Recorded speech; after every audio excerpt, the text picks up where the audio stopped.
कर्पूरिगौरं करुणावतारं संसारसारं भुजगेन्द्रहारं सदा वसन्तं हृदयारविन्दे भवं भवानी सहितं नमामि भवं भवानी सहितं नमामि। श्री शिवाय नमस्तुभ्यं। फागुन मास महात्म्य के अध्याय 8 की पावन कथा में हम आज सुनेंगे तारकासुर को ब्रह्मा जी का वरदान, हिमालय के घर में सती का पार्वती के रूप में अवतार लेना, शंकर जी के रोष से कामदेव का भस्म होना तथा पार्वती जी की उग्र तपस्या। सर्वप्रथम भगवान का स्मरण करते हुए सभी बोलिए श्री उमा महेश्वराभ्याम नमो नमः। भगवान शंकर माता पार्वती की जय। ऋषियों ने पूछा महर्षि लोमस से, हे महाभाग सूत जी, दक्ष कुमारी सती जब अपने पिता दक्ष के यज्ञ में अग्नि में प्रवेश करके अंतर्ध्यान हो गई, तब पुनः कब और कहां वे प्रकट हुई, वे पुनः किस प्रकार उन्हें मिली। यह सुनकर सूत जी बोले कि हे ब्राह्मणों, दक्ष कुमारी सती देवी जब अपने पिता के यज्ञ में अंतर्ध्यान हो गई, तब वे पुनः कब और कहां पर प्रकट हुई, वे पुनः किस प्रकार भगवान शंकर से मिली। यह सुनकर सूत जी बोले, हे ब्राह्मणों, दक्ष कुमारी सती देवी जब अपने पिता के यज्ञ में अंतर्ध्यान हो गई, तब अपनी शक्ति से बिछड़े हुए भगवान महेश्वर उत्तम तपस्या में संलग्न हो गए। वे लीला देह को धारण करके भृंगी और नंदी के साथ अब हिमालय पर्वत पर रहने लगे। इसी समय नमूची के पुत्र तारकासुर ने बड़ी भारी तपस्या करके ब्रह्मा जी को संतुष्ट कर लिया। ब्रह्मा जी उस पर प्रसन्न हुए और उस दुरात्मा नमूची के पुत्र तारकासुर को अपनी इच्छा के अनुसार वरदान देने के लिए उद्यत होकर ब्रह्मा जी उसे बोले कि तुम कोई वरदान मांगो। ब्रह्मा जी की इस बात को सुनकर तारकासुर उनको बोला, हे प्रभु, यदि आप मुझ पर प्रसन्न हैं, तो मुझे आप अजर अमर और अजय बना दीजिए। यह सुनकर ब्रह्मा जी ने उससे कहा कि तू अमर कैसे हो सकता है, जो इस संसार में जन्म ले चुका है, उसकी मृत्यु तो अटल है। तब तारकासुर ब्रह्मा जी से बोला कि तब तो आप मुझे अजय बना दीजिए। यह सुनकर ब्रह्मा जी ने उससे कहा कि हे दैत्यराज, तू अजय होगा, इसमें कोई संशय नहीं है, परंतु एक बालक को छोड़कर अन्य सबसे ही तेरी अजयता रहेगी। ब्रह्मा जी से इस प्रकार का वरदान पाकर वह तारकासुर बड़ा ही बलवान हो गया। उस समय देवता लोग राजा मुचकुंद का सहारा लेकर तारकासुर के साथ युद्ध करते और विजयी होते थे। मुचकुंद के ही बल से देवताओं ने विजय प्राप्त की थी। तब उन्होंने सोचा कि इन दिनों हमें निरंतर युद्ध में रहना पड़ता है, ऐसे समय में हमारा क्या कर्तव्य है, अथवा भवितव्यता ही ऐसी है। ऐसा विचार करके वे ब्रह्मा जी के लोक में गए और उनके सामने खड़े होकर ब्रह्मा जी की वे स्तुति करने लगे। स्तुति करते हुए वे देवता बोले, हे महाभाग प्रभु, आप दैत्यपतियों से हमारी रक्षा कीजिए। उसी समय आकाशवाणी हुई। आकाशवाणी ने कहा कि देवताओं, तुम जितनी जल्दी हो सके मेरी आज्ञा का यथावत पालन करो। भगवान शिव के जब कोई महाबली पुत्र उत्पन्न होगा, तब वही पुनः युद्ध में तारकासुर का वध करेगा, इसमें कोई संशय नहीं है। सभी की हृदय गुफा में निवास करने वाले भगवान शंकर जिस किसी उपाय से पत्नी का पानी ग्रहण करें, वह उपाय तुमको करना चाहिए। इसके लिए तुम महान प्रयत्न करो, मेरा यह वचन अन्यथा न होने पाए। यह आकाशवाणी सुनकर देवताओं को बड़ा आश्चर्य हुआ। वे सभी देवता बृहस्पति जी को आगे करके अब हिमालय पर्वत पर आए और इस प्रकार से कहने लगे, हे महाभाग हिमालय, तुम समस्त पर्वतों के स्वामी हो। यक्ष और गंधर्व तुम्हारा सेवन करते हैं। हम तुमसे कुछ निवेदन करेंगे। हम सब देवताओं की बात तुम्हें माननी चाहिए। लोमस जी इस कथा को सुनाते हुए आगे कहते हैं कि हे मुनिवरों, देवताओं के इस प्रकार प्रार्थना करने पर पर्वत श्रेष्ठ हिमवान हंसकर उनसे बोले, हिमवान देवताओं से बोले कि एक तो मैं अचल हूँ, चल फिर नहीं सकता, दूसरे मेरी पांखें कट गई हैं, अतः मैं उड़ भी नहीं सकता। ऐसी दशा में आप लोगों के किस काम आ सकता हूँ मैं। हे देवताओं, यदि तारकासुर के संहार में मेरी सहायता आवश्यक है, तो मैं आपसे पूछता हूँ कि किस उपाय से आप लोग तारकासुर का वध करना चाहते हैं। वह उपाय आप मुझे शीघ्र बतलावें, क्योंकि वह कार्य तो मेरा ही है। तब देवताओं ने आकाशवाणी के द्वारा कही हुई सारी बातें हिमालय से कह सुनाई। सारी बात सुनकर हिमालय अर्थात हिमवान ने देवताओं से कहा कि जब शिवजी के बुद्धिमान पुत्र के द्वारा ही तारकासुर का वध होने वाला है, तब देवताओं के सब कार्य शुभ हों और आकाशवाणी की कही हुई यह बात भी सच निकले। इसके लिए आप लोगों को विशेष यत्न करना चाहिए। हिमवान की इस बात को सुनकर देवता उनसे बोले कि हे गिरिराज, आप देवताओं का कार्य सिद्ध करने के उद्देश्य से भगवान शंकर के विवाह के लिए स्वयं ही एक कन्या उत्पन्न करें। तब हिमवान ने अपनी पत्नी से कहा, हे सुमुखी, तुम्हें एक श्रेष्ठ कन्या उत्पन्न करनी चाहिए। यह सुनकर मैना ने हंसते हुए हिमवान से कहा कि हे महामते, मैंने आपकी सब बात सुन ली, परंतु कन्या स्त्रियों को शोक में डालने वाली होती हैं। अतः इस विषय में दीर्घकाल तक विचार करके आपको अपनी बुद्धि से जो हितकर प्रतीत हो वह आप मुझे बताएं। अपनी प्रियतमा मैना की यह बात सुनकर परम बुद्धिमान हिमवान ने परोपकार युक्त वचन उनसे कहा। हिमवान ने अपनी पत्नी से कहा, हे देवी, जिस प्रकार से दूसरों के जीवन की रक्षा हो सके, परोपकारी पुरुषों को वही करना चाहिए। इस प्रकार पति की प्रेरणा को पाकर सौभाग्यवती रानी मैना ने बड़ी प्रसन्नता के साथ अपने गर्भ में कन्या को धारण किया। कुछ काल के अनंतर मैना के गर्भ से एक कन्या उत्पन्न हुई, जो कि गिरिजा के नाम से प्रसिद्ध हुई। सभी को सुख देने वाली उस देवी के प्रकट होने पर देवताओं के नगाड़े बज उठे, अप्सराएं नृत्य करने लगी, गंधर्वराज गाने और सिद्ध चारण गण स्तुति करने लगे। उस समय देवताओं ने फूलों की बड़ी भारी वर्षा की। संपूर्ण त्रिलोकी में प्रसन्नता छा गई। महासती गिरिजा का जब जन्म हुआ, उस समय दैत्यों के मन में डर समा गया और देवता, महर्षि, चारण तथा सिद्धगण बड़े आनंद को प्राप्त हुए। सती साध्वी गिरिजा हिमालय के घर में दिनों दिन अब बढ़ने लगी।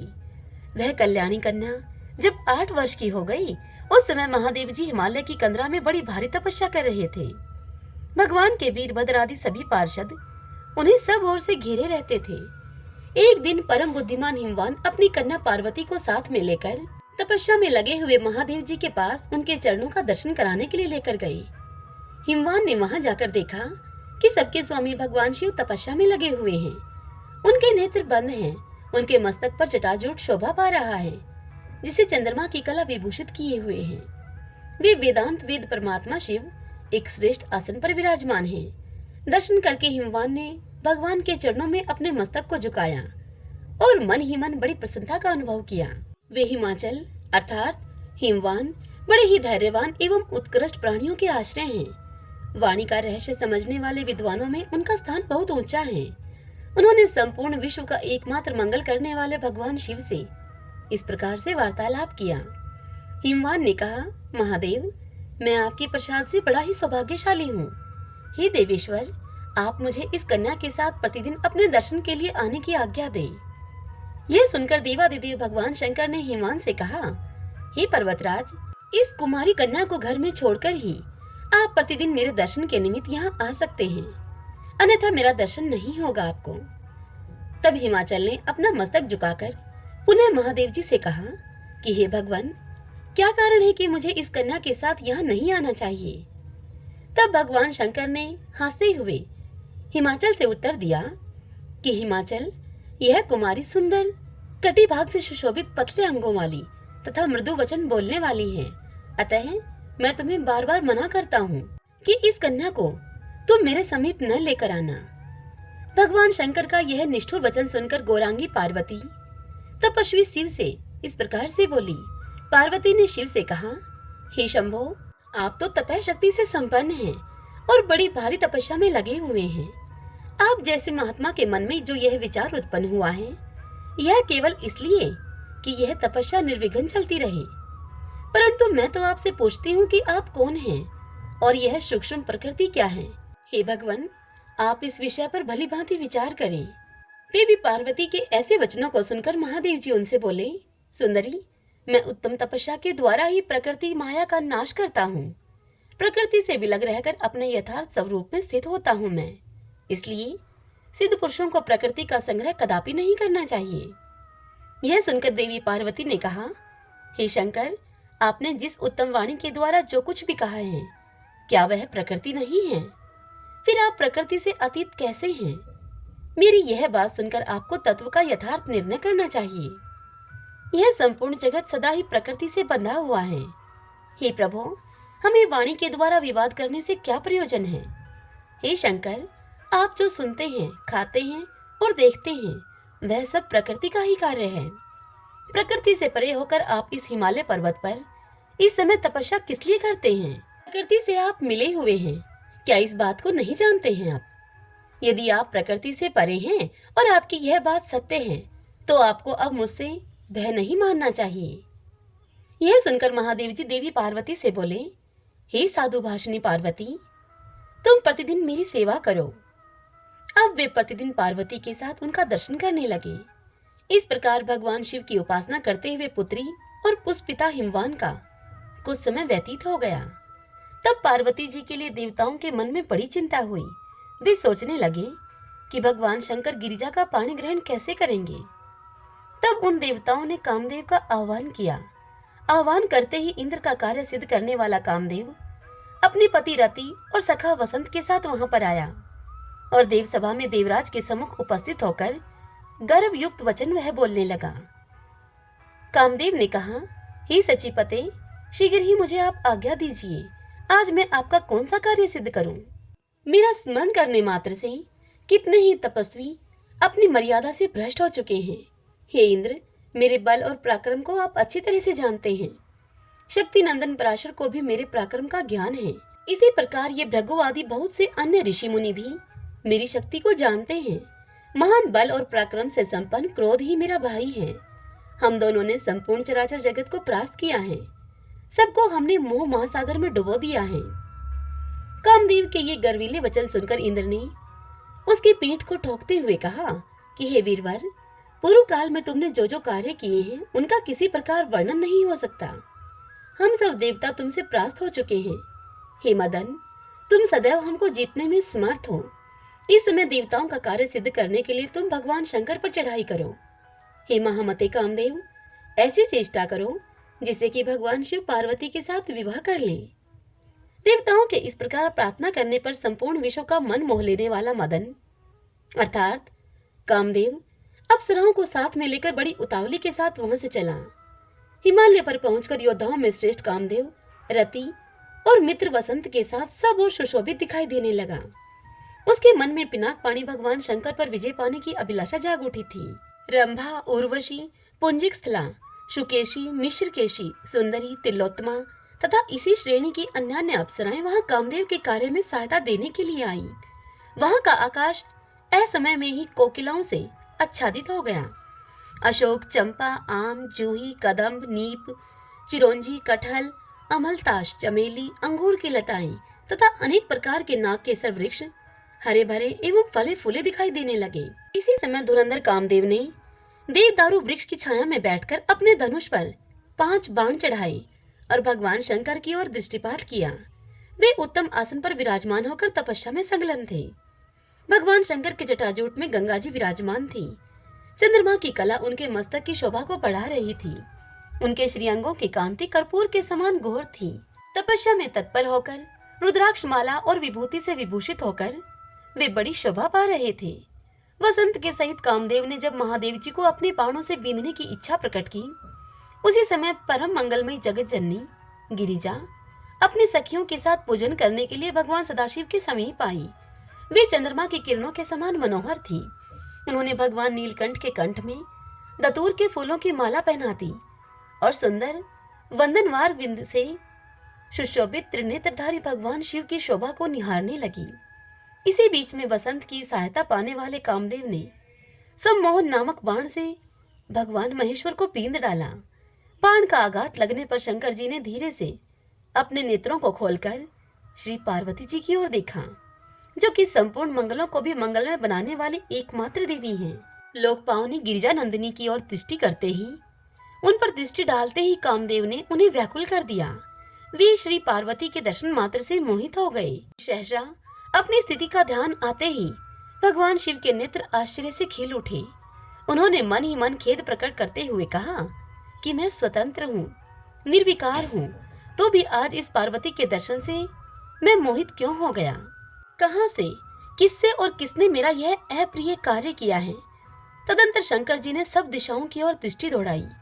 उसी समय दक्षिण दिशा में खड़े हुए कामदेव उनको दिखलाई दिए, जो कि हाथ में धनुष लेकर भगवान सदाशिव पर प्रहार करने के लिए उद्यत था।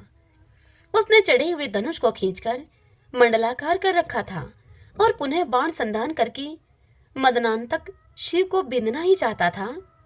तब तक भगवान महेश्वर की रोषपूर्ण दृष्टि उस कामदेव पर पड़ी। भगवान ने तीसरा नेत्र खोलकर उसकी ओर देखा। देखते ही देखते मदन आग की उठती हुई लपटों में गिर गया। उसे भस्म होते हुए देखकर देवताओं में अब बड़ा हाहाकार मच गया। सभी देवता बोले, हे देवदेव, हे महादेव, आप देवताओं को वरदान दीजिए। हमने ही गिरिजा नंदिनी पार्वती की सहायता के लिए कामदेव को यहाँ पर भेजा था। उसका कोई अपराध नहीं था। आपने महातेजस्वी काम को व्यर्थ ही दग्ध किया है। विश्व के एकमात्र बंधु हे भगवान शिव, आपको अपने उत्कृष्ट तेज से इस समय देवताओं का कार्य सिद्ध करना चाहिए। हे शंभो, आपके द्वारा इस पार्वती के गर्भ से जो पुत्र उत्पन्न होगा उसी से हमारा सब कार्य सिद्ध होगा। हे महादेव, तारकासुर ने हम सभी देवताओं को बहुत सताया है। उसके भय से हमारी रक्षा करने के लिए इस कामदेव को जीवन दान दीजिए। आप पार्वती जी का पानी ग्रहण करें।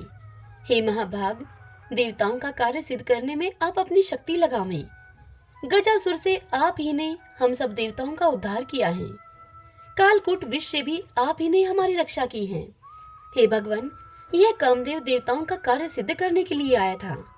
यह हमारे उपकार में संलग्न रहा है, अतः आपको इसकी रक्षा करनी चाहिए। तब भगवान महेश्वर ने देवताओं से रुष्ट होकर उनसे कहा, हे देवगणों, तुम सबको कामना रहित होना चाहिए। इंद्र आदि देवता जब जब कामदेव को आगे रखकर चले हैं, तब तब अपनी मर्यादा से वे भ्रष्ट हुए हैं, दुख में पड़े हैं और दीनता के भागी हुए हैं। इसलिए मैंने सबकी शांति के लिए कामदेव को जलाया है। तुम सब देवता, असुर, महर्षि तथा दूसरे प्राणी भी अब निर्भय होकर तपस्या में अपने मन को लगाओ। आज संपूर्ण जगत को मैंने काम और क्रोध से शून्य कर दिया है। हे देवताओं, यह पापी काम दुख की जड़ है, अतः आज मैं इसे जीवन दान नहीं दूंगा। तुम अवसर की प्रतीक्षा करो। भगवान शिव के ऐसा कहने पर सब महर्षियों ने महादेव जी से कहा, हे शंभो, आपने जो कुछ कहा है वह सब हमारे लिए परम कल्याणकारी है, किंतु हे देवेश्वर, हम भी आपसे कुछ निवेदन करना चाहते हैं। उसे आप ध्यान पूर्वक सुने। जिस प्रकार इस संसार की सृष्टि हुई है, उसी के अनुसार संकल्प रूप काम ही इसका अधिष्ठान है। काम के बिना यह सृष्टि कैसे होगी? यह विश्व काम में है। इससे ऊपर उठे हुए आप परमेश्वर ही निष्काम हैं। इतना कहकर मुनि, सिद्ध और चारणों ने भगवान शंकर की स्तुति की। तदंतर वे वहां से शीघ्र ही अंतर्ध्यान हो गए। कामदेव को जलाकर महादेव जी अदृश्य हो गए। उस समय पार्वती जी वहां रति को रोती हुई देखकर उनसे बोली। देवी पार्वती ने रति से कहा, सखी, तुम शोक न करो, मैं कामदेव को जीवन दिलाऊंगी। देवी पार्वती के इस प्रकार आश्वासन देने पर पतिव्रता रति ने पति को पुनः प्राप्त करने के लिए बड़ी भारी तपस्या आरंभ की। तदंतर पार्वती भी वहीं पर रहकर तपस्या में लग गई। उस समय माता पिता ने उन्हें रोकते हुए उनसे कहा, माता पिता ने कहा, हे बेटी पार्वती, अभी तो बालिका है, शीघ्र तू घर को चल। तू तपस्या का श्रम उठाने के योग्य नहीं है। यह सुनकर पार्वती अपने माता पिता से बोली, माता जी और पिताजी, मैं घर नहीं चलूंगी। आप मेरी प्रतिज्ञा को सुने। मैं उत्तम तपस्या के द्वारा भगवान शंकर को पुनः यहीं पर बुलाकर उनका वरण करूंगी। यूं कहकर मनस्विनी पार्वती एकाग्रचित होकर बड़ी उग्र तपस्या के द्वारा भगवान शिव की आराधना करने लगी। उस समय जया, विजया, माधवी, सुलोचना, सुश्रुता, श्रुता, शुक्की, परमलोचा, सुभगा, श्यामा, चित्रांगी, वारुणी और सुधा, ये तथा और भी बहुत सी सखियां गिरिजा नंदिनी की सेवा में संलग्न रहने लगी। परमात्मा रुद्र ने कामदेव को जहाँ दग्ध किया था, वहीं पर एक वेदी बनाकर पार्वती जी उस पर विराजमान हुई। वे अन्न और फल को त्याग कर केवल हरे पत्ते खाकर रहने लगी। तत्पश्चात हरे पत्ते भी उन्होंने छोड़ दिए और सूखे पत्तों पर वह निर्वाह करने लगी। आगे चलकर जब उन्होंने सूखे पत्ते भी त्याग दिए, तब वे अपर्णा नाम से विख्यात हुई। सूखे पत्तों को छोड़ने पर वे कुछ काल तक केवल जल पर ही रही। तदंतर उन्होंने जल को भी छोड़ दिया। अब वे वायु पीकर रहने लगी। इस प्रकार सती साध्वी गिरिजा दीर्घ काल तक तपस्या में लगी रही। भगवान शंकर की प्रसन्नता के लिए मन में उत्तम निष्ठा को रखकर पार्वती उग्र तपस्या के द्वारा आराधना करती रही। पार्वती के उस महान तप से संपूर्ण चराचर जगत संतप्त होने लगा। तब देवता और असुर सब मिलकर ब्रह्मा जी की शरण में गए। देवता ब्रह्मा जी से कहने लगे कि हे भगवान, आपने ही इस संपूर्ण चराचर जगत की सृष्टि की है। हम देवताओं की रक्षा करने के योग्य आप ही हैं। देवताओं की इस बात को सुनकर ब्रह्मा जी ने मन ही मन चिंतन किया। चिंतन में उन्हें ज्ञात हुआ कि देवी पार्वती की तपस्या से बड़ी अद्भुत दावाग्नि प्रकट हुई है। यह जानकर ब्रह्मा जी बड़ी शीघ्रता के साथ परम अद्भुत क्षीर सागर के तट पर गए। वहां जाकर ब्रह्मा जी ने अति शोभायमान शेष शैया पर सोए हुए भगवान विष्णु का दर्शन किया। लक्ष्मी देवी उनके दोनों चरणारविंदों की निरंतर सेवा कर रही थी। गरुड़ जी कुछ दूरी पर मस्तक को झुकाए हुए, हाथों को जोड़े हुए प्रभु की सेवा में खड़े थे। श्री, कांति, तुष्टि, व्रति और दया आदि देवियां भी भगवान की सेवा में संलग्न थीं। 9 शक्तियों से संपन्न भगवान विष्णु अपने पार्षदों से घिरे हुए थे। कुमुद, कुमुदवान, सनक, सनंदन, महाभाग, सनातन, परशुप्त, विजय, अरिजीत, जयंत, जयत सेन, परम कांतिमान जय, सनत कुमार, उत्तम तपस्वी नारद, तुमरु, महाशंख पांचजन्य, कुमुद की गदा, सुदर्शन चक्र तथा परम अद्भुत शारंग नामक धनुष, ये सब वहां ब्रह्मा जी को मूर्तिमान दिखाई दिए। सभी देवताओं ने परमात्मा भगवान विष्णु के समीप जाकर उनसे प्रार्थना पूर्वक कहा, हे महाविष्णु, हम पार्वती जी की अत्यंत उग्र तपस्या से जले जा रहे हैं और संतप्त होकर आपकी शरण में आए हैं। आप हमारी रक्षा करें प्रभु। तब शेषनाग की सैया पर बैठे हुए परमेश्वर श्री हरि उनसे बोले। श्री हरि ने देवताओं से इस प्रकार कहा। वे बोले, हे देवताओं, आज तुम लोगों को साथ में लेकर परमेश्वर महादेव जी के पास चलता हूं मैं। हम सब लोग मिलकर उनसे प्रार्थना करें कि वे पार्वती जी के साथ विवाह करने को उद्यत हो जाएं। भगवान शिव पुराण पुरुष हैं, सबके अधीश्वर हैं। वे सबके लिए वर्णीय अर्थात वर्णीय अथवा सेव्य हैं। उत्तम स्वरूप की प्रकाष्ठा हैं वे, और वे ही परात्पर परमात्मा हैं। इस समय वे तपस्या में लगे हैं। हम सब लोग उन्हीं की शरण में चलें। इतनी कथा सुनाकर सूत जी मुनियों से आगे कहते हैं, हे विप्रवरों, भगवान विष्णु के इस प्रकार कहने पर सभी देवता पिनाकधारी महादेव जी का दर्शन करने के लिए गए। भगवान शिव समुद्र के उस पार उत्तम समाधि लगाए हुए योगासन पर विराजमान थे। उनके पार्षद उन्हें सभी ओर से घेरे हुए थे। वे सर्पराज वासुकी को छाती से चिपकाए हुए यज्ञोपवीत की भांति धारण करते थे। कमल और अश्वतर, इन दोनों नागों को उन्होंने दोनों कानों का कुंडल बना रखा था। करकोटक और कुलीक से उत्तम कंकण का काम लेते हुए उन्हें अपने दोनों हाथों में धारण किया हुआ था। शंख और पद्म नामक नाग का भुजबंद धारण करके वे बड़ी शोभा पा रहे थे। पहनने योग्य वस्त्र के स्थान पर उन्होंने बाघ का चमड़ा लपेट रखा था। वे मस्तक पर भागीरथी गंगा तथा अर्धचंद्र युक्त जटाजूट को धारण किए हुए बड़े बड़े ज्ञानी महात्माओं के साथ विराजमान थे। उनके श्रीअंगों की कांति कर्पूर के समान गौर थी और उनके कंठ में नील चिन्ह सुशोभित था। भगवान के पास ही उनके वहां नंदीकेश्वर भी थे। ऐसी अद्भुत शोभा से युक्त सुरश्रेष्ठ शिव का समस्त देवताओं ने दर्शन किया। उस समय ब्रह्मा, विष्णु, ऋषि, देवता और दानवों ने वेदों और उपनिषदों के अनेक सूक्तों के द्वारा भगवान शिव का सत्वन किया। सत्वन करते हुए श्री ब्रह्मा जी बोले, कामदेव का अंत करने वाले श्री रुद्र को नमस्कार है, जो प्रकाश स्वरूप होने के कारण भृग नाम को धारण करते हैं। तीनों लोकों में जिनका सौभाग्य सबसे बढ़कर है, उन त्रिनेत्रधारी भगवान महेश्वर को नमस्कार है, जो संपूर्ण जगत के भरण पोषण करने वाले बंधु हैं तथा यह संपूर्ण विश्व जिनका स्वरूप है, उन भगवान त्रियंबकम को नमस्कार है। हे भगवान, आप समस्त लोगों को धारण पोषण करने वाले पिता, माता और ईश्वर हैं। आप ही जगत के स्वामी तथा रक्षक हैं। हे प्रभु, आप हमारा उद्धार करें। तब उत्तम योग से युक्त दयालु परमात्मा महेश्वर शंभु ने धीरे धीरे समाधि से विश्राम लिया और देवताओं से शंभु ने इस प्रकार कहा। शंभु ने देवताओं से कहा कि परम भाग्यवान ब्रह्मा आदि देवताओं, तुम लोग मेरे समीप क्यों आए हो? इस समय यहाँ आने का तुम्हारा क्या कारण है? वह कारण बतलाओ। उनके इस प्रकार पूछने पर ब्रह्मा जी ने देवताओं के महत्वपूर्ण कार्य का परिचय देते हुए उनसे कहा, हे भगवान, तारकासुर ने देवताओं को महान कष्ट पहुंचाया है। वह देवताओं का घोर शत्रु है। अतः हमारी आपसे प्रार्थना है कि आप पार्वती जी का पानी ग्रहण करें। गिरिराज हिमवान के द्वारा दी हुई गिरिजा को आप पानी ग्रहण की विधि से अंगीकार करें। तब ब्रह्मा जी की इस बात को सुनकर महादेव जी ने हंसते हुए उनसे कहा, कि जब मैं सर्व सुंदरी गिरिजा देवी का वर्ण कर लूंगा, तब समस्त सुरेश्वर तथा ऋषि मुनि भी सकाम भाव से युक्त हो जाएंगे और निष्काम भाव से पूर्ण परमार्थ के पथ पर चलने में वे असमर्थ होंगे। अतः मैंने सबके परमार्थिक कार्य की सिद्धि के लिए कामदेव को भस्म किया था। मेरे विचार से तो कामदेव के दग्ध होने से ही देवताओं का महान कार्य सिद्ध हुआ है।